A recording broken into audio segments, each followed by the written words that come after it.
Hi, and welcome to Ginger English.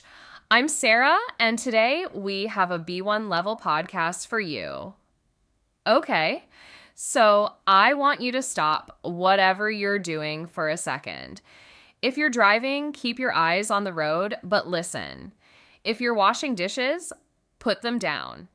If you're lying in bed scrolling through your phone at midnight, this is your sign to put the headphones in and stay right here. Because what I'm about to tell you is one of those stories that stays with you. Long after the episode ends, long after you go to sleep, you'll still be thinking about it. Imagine your phone rings early in the morning, like 6:47 a.m. on a Tuesday. You don't recognize the number, but some small, quiet feeling makes you pick it up anyway. And the voice on the other end says, "Is this Karen Mitchell?" And you say yes.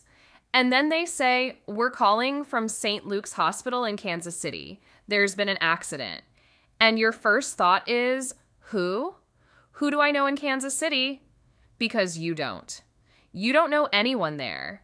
You haven't even thought about Kansas City in years. So you ask, "I'm sorry, who is this about?" And the nurse pauses. Just for a second.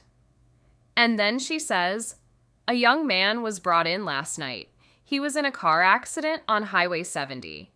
He's stable now, but he was unconscious for several hours." And you think, okay, that's terrible. But what does that have to do with me? And then she says it. "When he woke up, we asked him for an emergency contact. He gave us your name and your number. He said," and I'm reading this directly from the notes, he said, "Call Karen, she'll come." Karen Mitchell stood in her kitchen in Denver, Colorado, still in her pajamas, coffee mug in both hands. And she could not move because she did not know any 17-year-old boy in Kansas City. She was 38 years old. She lived alone in a one-bedroom apartment. She worked night shifts at a hospital herself.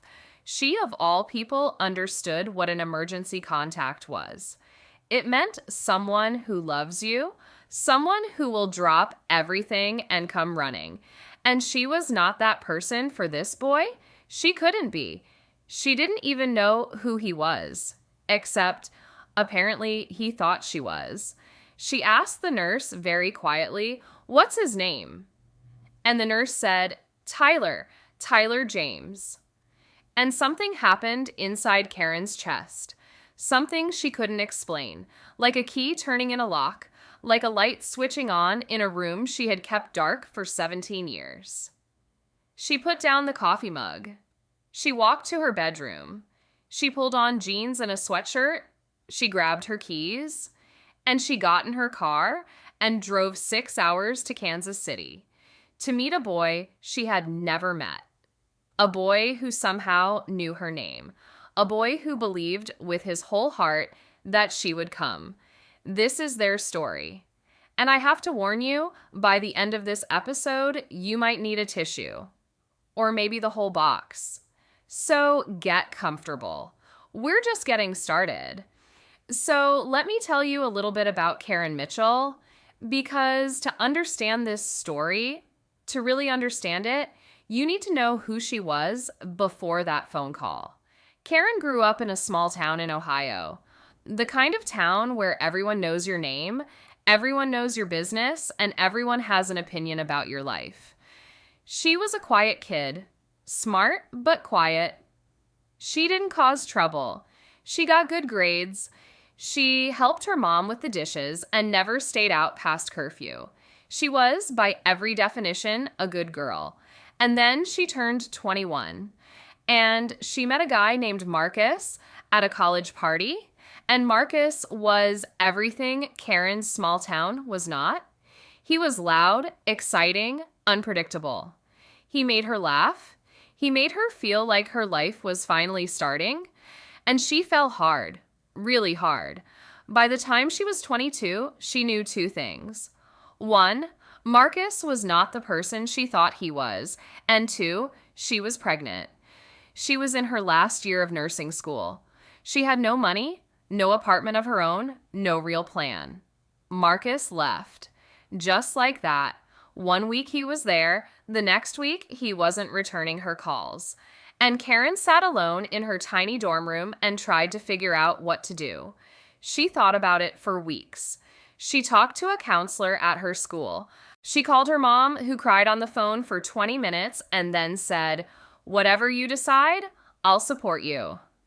And eventually, after a lot of pain, a lot of tears, and a lot of sleepless nights, Karen made a decision.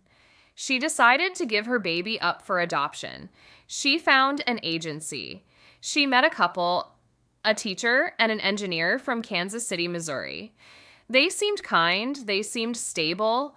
They had a house with a backyard and a dog named Biscuit. And Karen thought, this is better. This is better than what I can give right now. She signed the papers on a gray November morning. And 3 months later, she gave birth to a healthy baby boy. She held him for exactly 47 minutes. She counted every single one. And then she handed him to the nurse. She never saw him again. She finished nursing school. She moved to Denver. She built a life, a quiet, careful, controlled life. She made friends at work. She dated a little, not much. She ran half marathons on weekends and had a cat named Pepper and a small apartment with plants on every windowsill.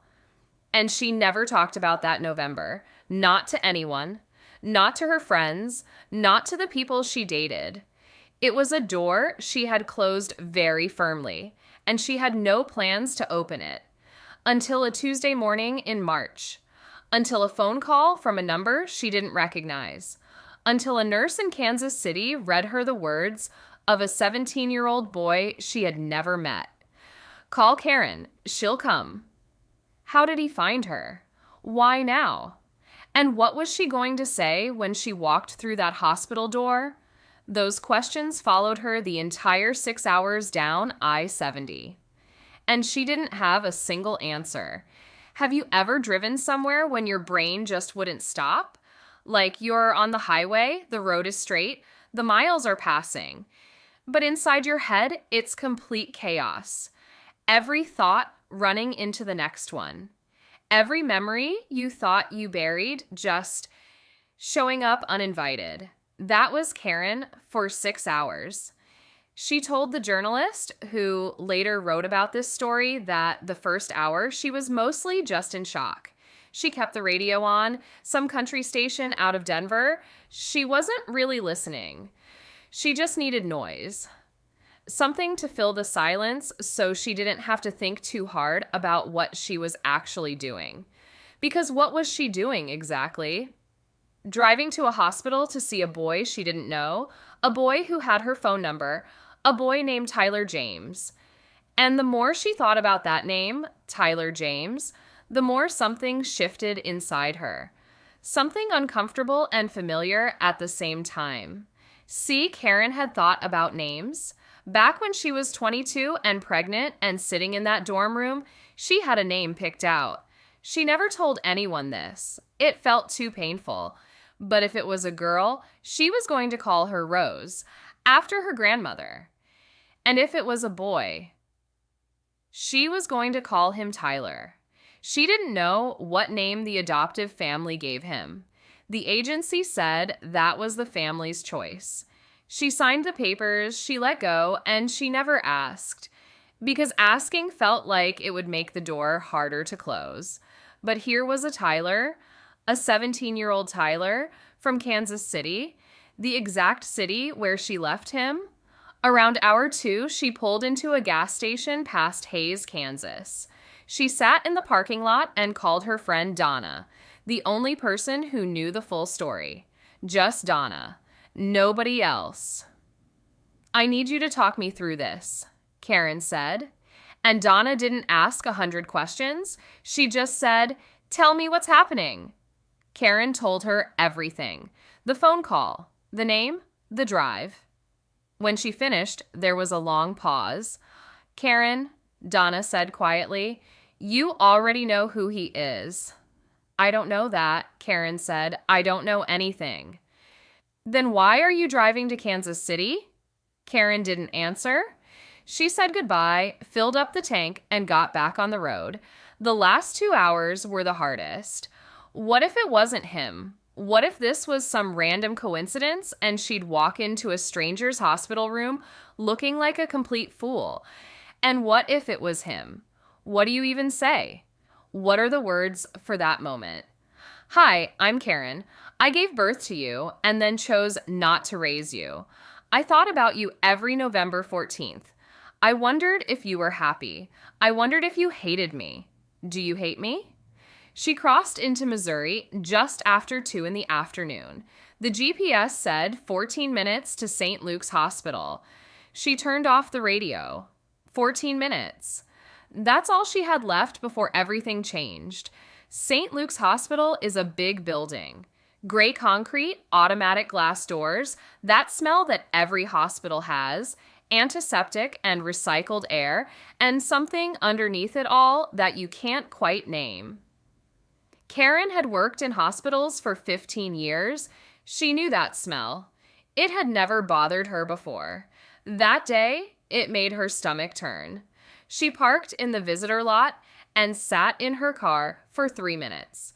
Just 3 minutes. She counted them on the dashboard clock, and then she said out loud, to nobody, to herself, to whatever was listening, "Okay, let's go." And she got out. The woman at the front desk was young, maybe 25, with bright pink nails and a patient smile. Karen gave her name, said she was there to see Tyler James. The woman typed something, looked at her screen, and then looked up with an expression that was hard to read. "Are you family?" she asked. And Karen opened her mouth and closed it and opened it again. "I'm his emergency contact," she said finally. The woman nodded slowly. "I'll need to let the nurse know you're here. Can you wait just a moment?" Karen sat in a plastic chair near the window.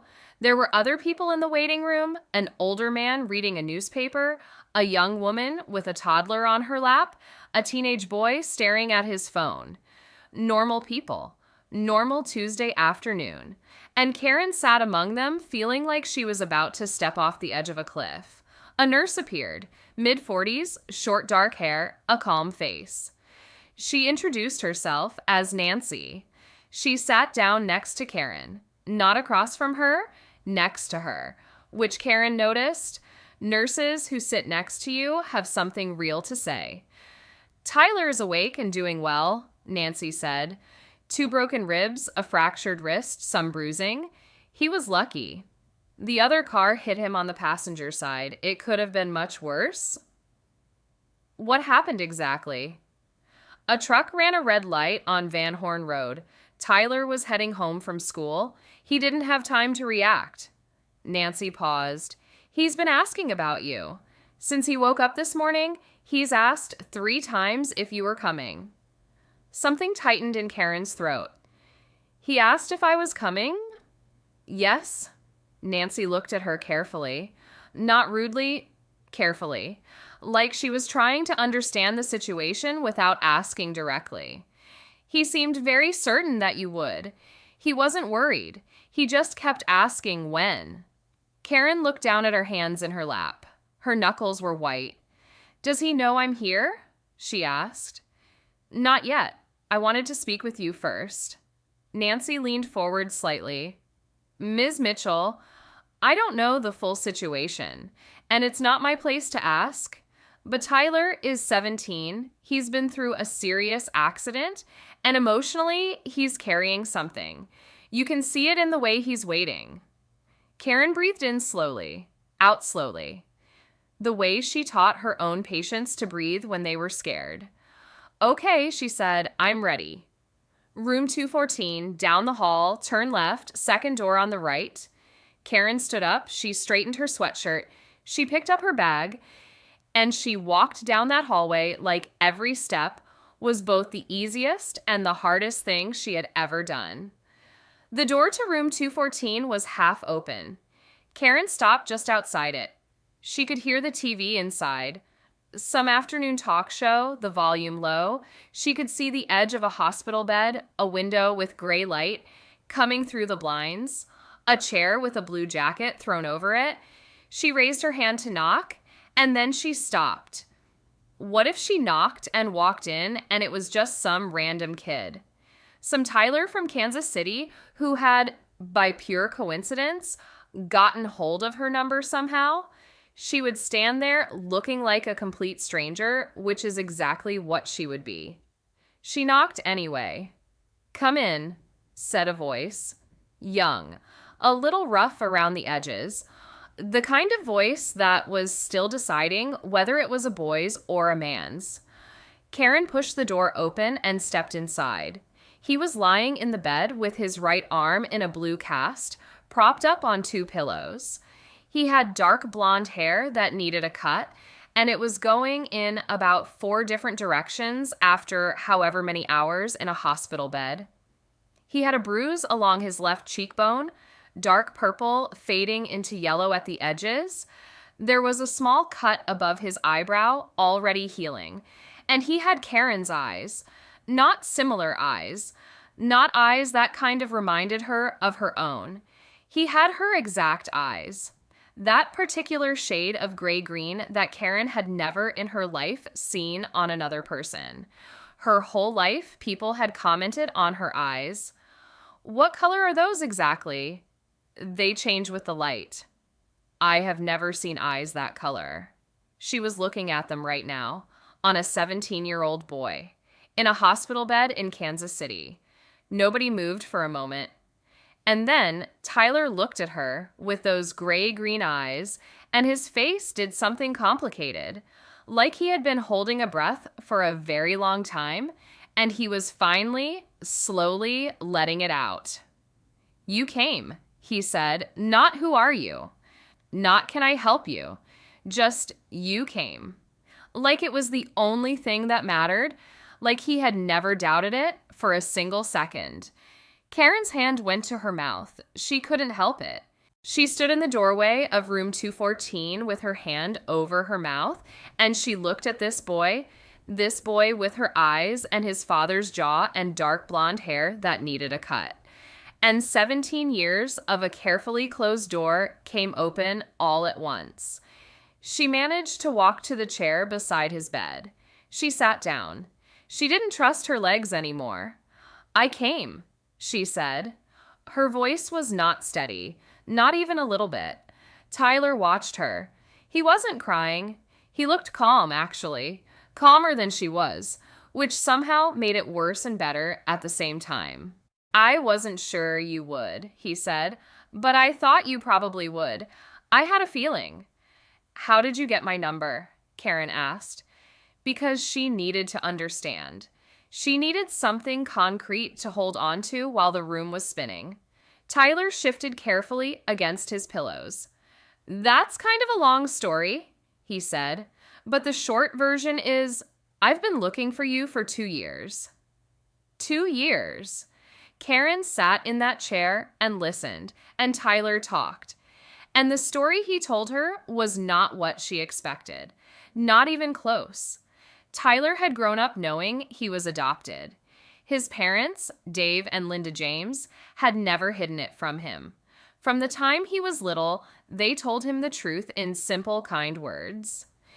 "You grew up in another woman's belly, and she loved you so much that she made sure you had the best possible home." For a long time, that was enough. But when he turned 15, something changed. He began thinking about it differently. Not with anger. He was careful to say that. Not with resentment. Just with questions. Who was she? What did she look like? Was he like her in any way? Did she ever think about him? His parents had very little information. The adoption was closed. They knew the birth mother was a nursing student in Ohio. That was it. So Tyler did what every teenager does when they want answers. He went online. He joined forums for adoptees. He learned about DNA testing websites, the kind where you mail in a sample, and the site tells you who your biological relatives are. He saved his birthday and Christmas money for 7 months and ordered a kit just before his 16th birthday. The results showed no close matches, but there were cousins. And Tyler, patiently, carefully, the way only someone with a real mission can be patient, started reaching out one by one. Most people didn't respond, but 8 months in, he heard back from a woman in Cleveland named Patricia, a second cousin. When Tyler explained what he was looking for, Patricia went quiet for a few days. Then she came back with a name, Karen Mitchell, a nurse in Denver. Patricia wasn't certain, but she thought Karen had given a baby up for adoption around that time. It was one of those things the family knew and nobody talked about. Tyler found Karen's number through a public records website. He wrote it down in his notes app, and for 3 months, he didn't call. He just held the number, looked at it sometimes. He didn't want to do it wrong. He didn't want to call out of nowhere and scare her. He wanted the right moment, the right words. He never found them. And then a truck ran a red light on Van Horn Road, and Tyler woke up in a hospital bed.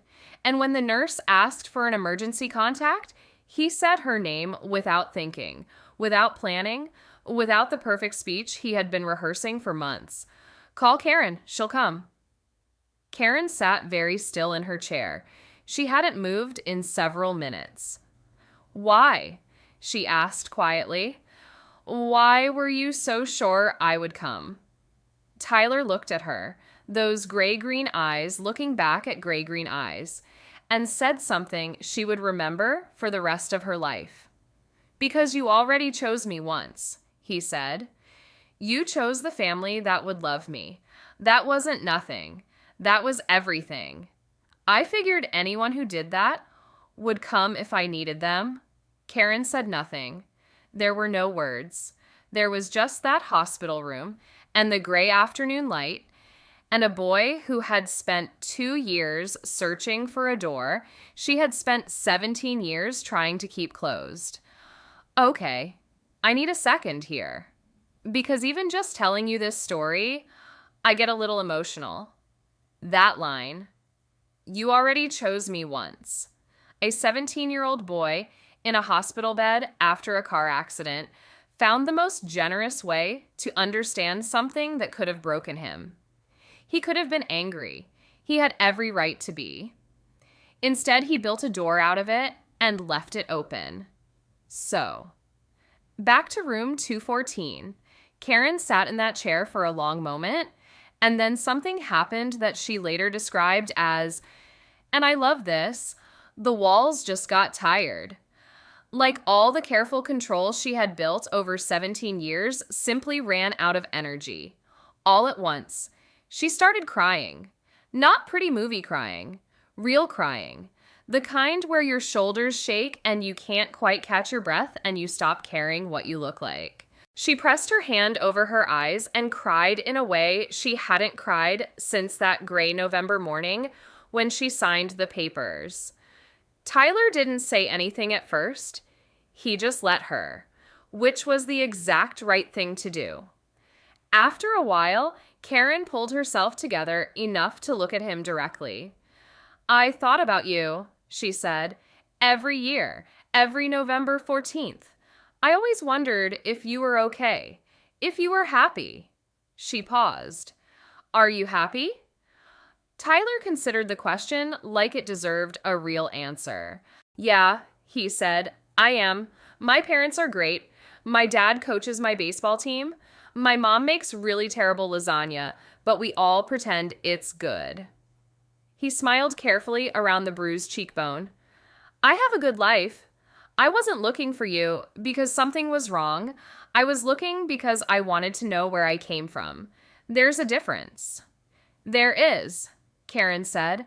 "That's a big difference." "Can I ask you something?" Tyler said. "You can ask me anything?"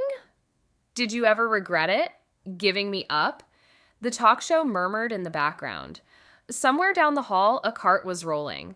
The afternoon light through the blinds made long, thin stripes across the floor. Yes and no, Karen said finally. I regretted not being in your life, but I never regretted choosing Dave and Linda. I think I chose well. She looked at him. Did I? Yeah, Tyler said softly. You chose well. They stayed like that for a while, a woman of 38 and a boy of 17, in a hospital room in Kansas City, learning each other for the very first time. At some point, Karen reached over and put her hand on top of his left hand, and Tyler turned his hand over and held hers. Neither of them said anything. They didn't need to. Outside the window, the Kansas City sky was turning from gray to the pale gold of early evening. There was a lot still ahead. Hard conversations, questions about the future, about what this could be. But right now, a boy who had searched for 2 years had found what he was looking for. And a woman who had kept a door closed for 17 years had finally let someone open it. It turned out the room behind that door wasn't dark at all. So, what happened after? Karen stayed in Kansas City for 3 days. She got a room at a hotel 2 blocks from the hospital. Every day, she came back to room 214 and sat in that chair and talked to Tyler. They talked about everything and nothing. His favorite baseball team, her cat Pepper, the half marathons she ran, the terrible lasagna his mom made every Christmas. They talked about the easy things first, like people do when they're still figuring out the shape of something new. On the second day, Dave and Linda James came to the hospital. Karen had been nervous about that, maybe more nervous than about meeting Tyler. These were the people who had raised her son, who had read him bedtime stories and taken him to the doctor and sat through every school play and little league game. What do you say to the people who did the job you couldn't do? But Linda walked in, looked at Karen, and said, "Thank you for making the choice you made." And that was enough to start with. Dave shook Karen's hand and said, Tyler had been talking about finding her for 2 years, and they had supported it completely. "He's a good kid," Dave said. "Whatever part of that came from you. Thank you for that, too." Karen cried again. She was doing a lot of crying that week. She decided that was okay. Tyler was discharged on Thursday morning. Before they left, Tyler asked Karen for her phone number, which made them both laugh because, of course, he already had it. She wrote it down on a piece of paper anyway. It felt like the right thing to do, like making it official. He texted her that same evening. Just 3 words, "Made it home." She texted back, "Good, rest." He sent a thumbs up emoji. She sent a small heart. That was 4 months ago. They text a few times a week now. Nothing dramatic. School stuff, random things that make them think of each other. Tyler is coming to Denver in July. Karen is going to take him to Red Rocks. She's already nervous and already excited. It's not a simple story with a perfect ending. Real life doesn't work like that. There are still complicated feelings on both sides, things that need time and patience. But there's also something real there. Something that started with a DNA kit and a second cousin in Cleveland and a truck that ran a red light. Sometimes the universe has a strange way of opening doors. I've been thinking about this story since I first came across it, about what it means to make a hard, painful, loving choice, and have it come back to you 17 years later in the form of a boy with your eyes who says, "I knew you'd come." It makes me want to be a little braver, a little more open, a little less afraid of the doors I've been keeping closed. Maybe it does the same for you. If this story moved you, please hit that like button. It helps more people find this podcast. Share this episode with someone you love. And if you haven't subscribed yet, do it right now. We put out new stories every week, and every single one is worth your time. I'm Sarah, this is Ginger English, and I'll see you in the next one.